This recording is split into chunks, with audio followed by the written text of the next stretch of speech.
And that comes to my next portion of my life. My friend Gary and I, we met in university. And we were on the same floor at University of Miami in a dormitory. And until this past fall, we were friends all these years. He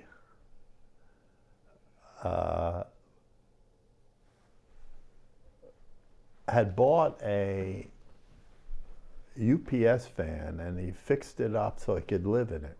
And so at this doctor's house, he had it outside. And this doctor's house, it was an A-frame looking out over this creek and a forest, in a forest. Had, like I say, a swimming pool. It was really nice. And for $50 I could live there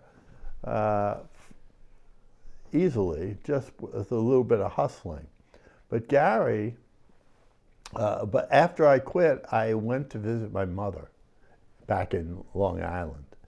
And my mother was a great saleswoman. And she worked in a pottery store that sold dishes and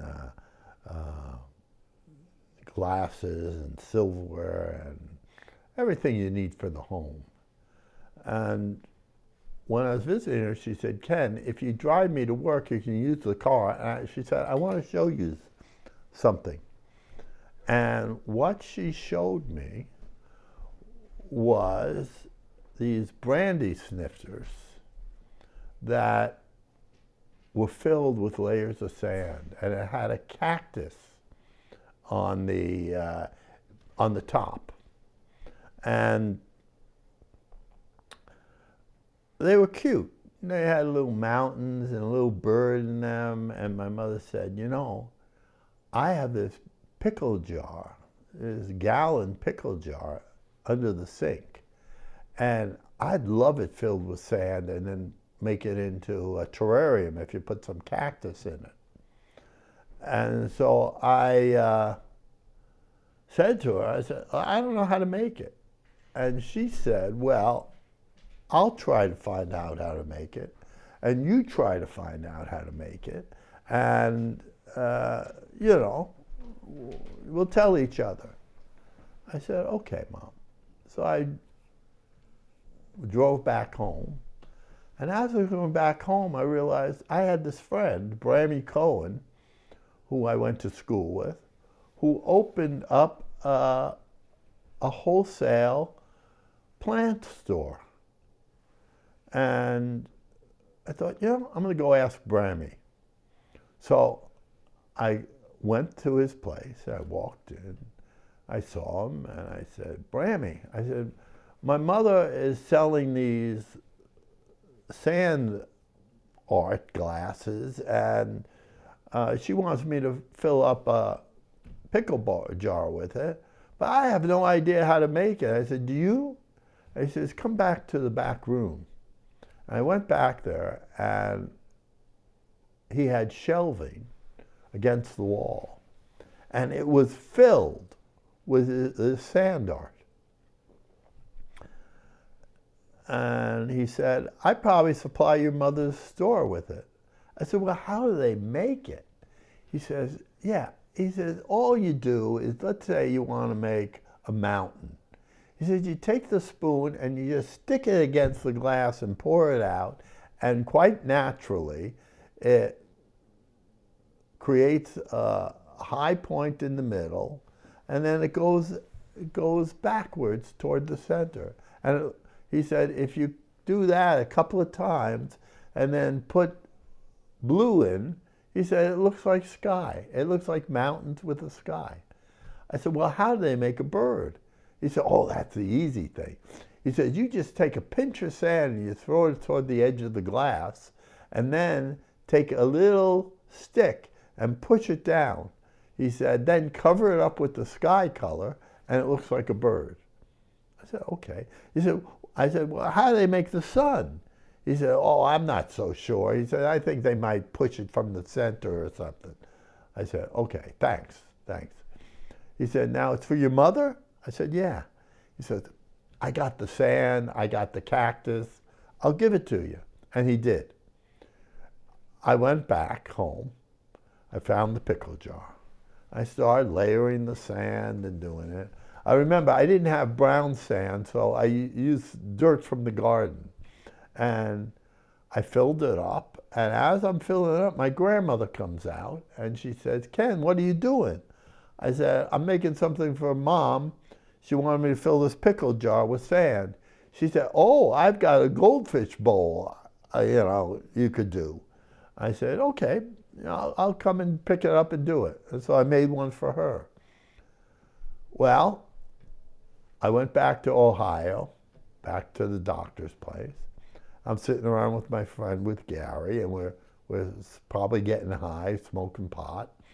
And he says to me, Ken, now that you're not working, what are we going to do for money? Because he always lived off me.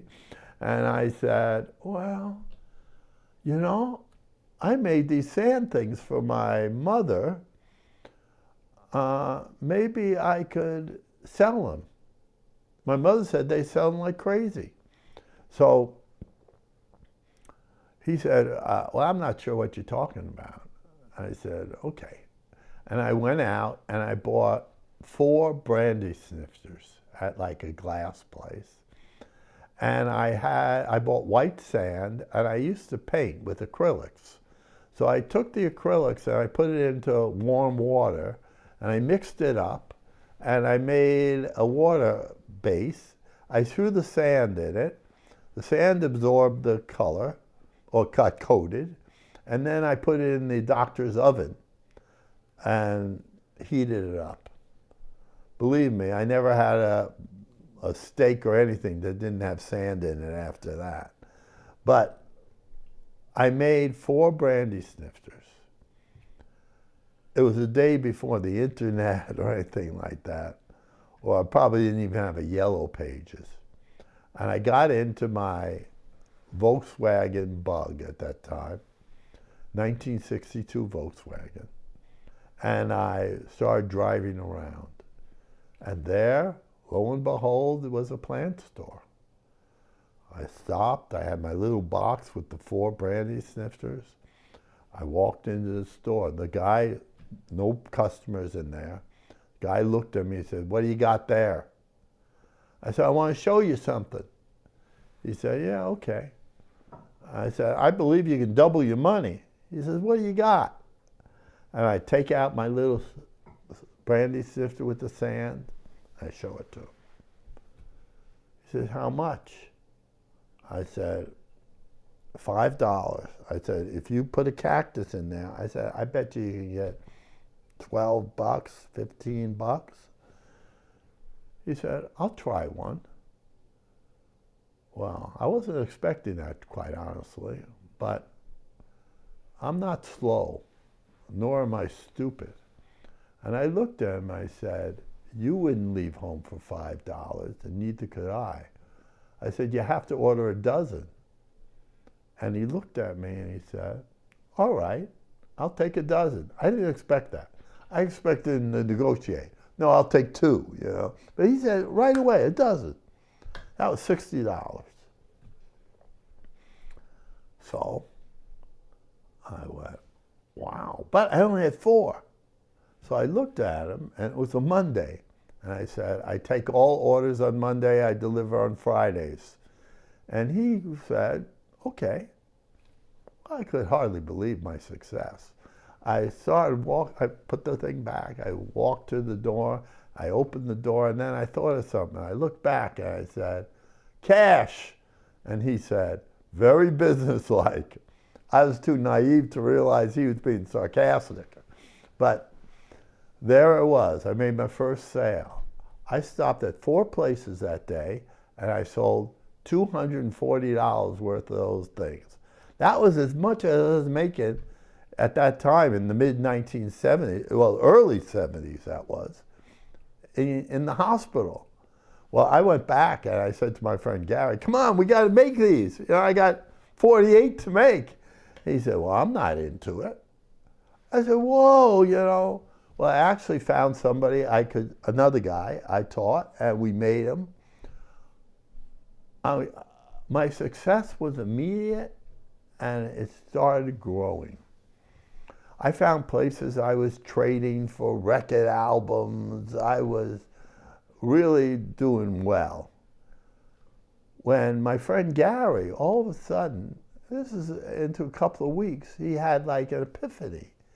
He said, Ken, I just thought of something that I forgot about.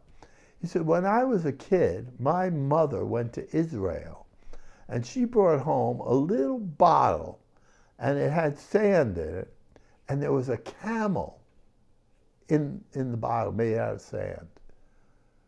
I said, it had to be glued.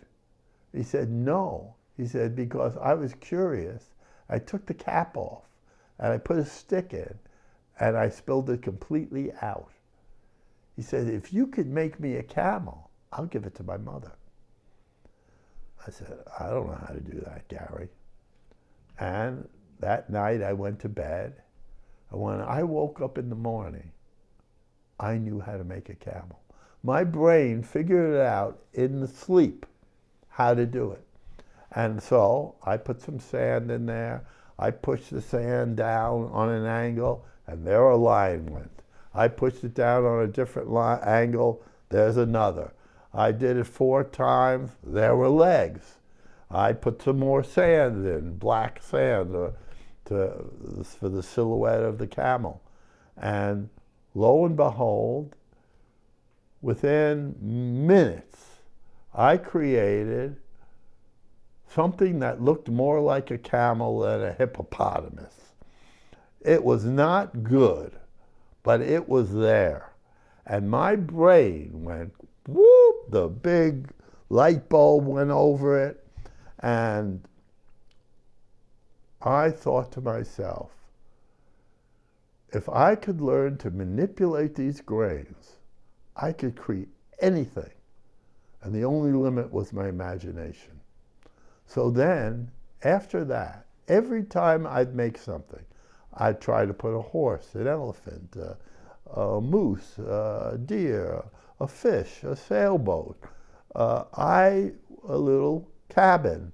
I would try to make things. And then I went to one place that was to sell, that called the Rainbow Gallery. And they asked me to put rainbows in. Well, the first rainbow was floating in the air, but soon I'd have that rainbow perfectly in between 2 mountains. And I, at one time, again, the things that change people's lives, that's what this is about. My mother changing my life and making me a craftsman, making me be creative. And that's what I loved when I tripped down years earlier. That was the thought. I wanted to be more creative. And so this suited me really well. And it was unique. I became one of a kind.